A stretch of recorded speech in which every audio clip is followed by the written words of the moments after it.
Okay.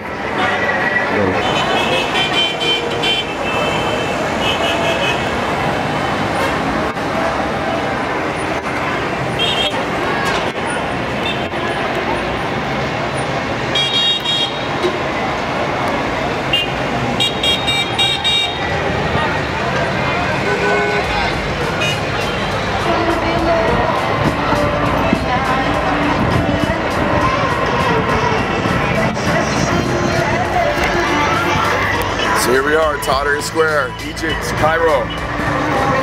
They're expecting 1 million+ people today. It's being billed as the second revolution. The people here, well, they're not satisfied. There's a lot of talk of change, but there isn't nearly the amount of change that the people demanded by the revolution. So that's the second revolution. The chief demands of the people here are minimum wages, so people can all have livable wages instead of living in poverty, even if you're working, and the redistribution of wealth and strict tax enforcement. Obviously there's incredible wealth here in Egypt, but the distribution of it is extremely unjust, as it is throughout the world. So very reasonable demands, and where Egypt goes, I think the rest of the world will go as well.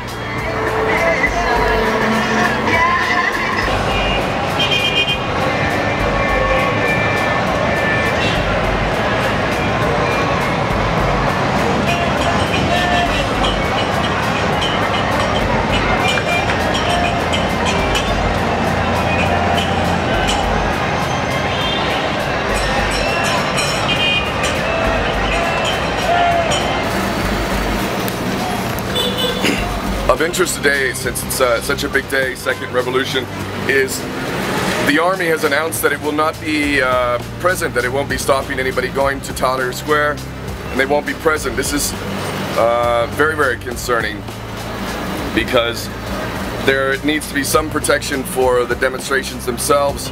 We all know about the Mubarak thugs that incited violence and used extreme violence themselves against demonstrators. There were snipers on top of buildings picking people off during the revolution. So the people themselves are actually policing themselves. The people's committees have been set up, and they have these checkpoints all around Tahrir Square, and they're inspecting everybody, bags and their persons, to make sure no weapons or anything are allowed here. So if there is violence today, again, it's not going to be the people that initiate it. It's going to be the thugs, it's going to be the agents of the enemy of the people that are going to be instigating this type of stuff, to be able to use that as an excuse to justify greater violence, or to try and make the demonstrators out to be violent in the first place. So today could be very, very interesting. Hopefully it'll be avoided, tremendous violence, but of course when people rise up, generally there is violence from state institutions and whatnot, so we shall see.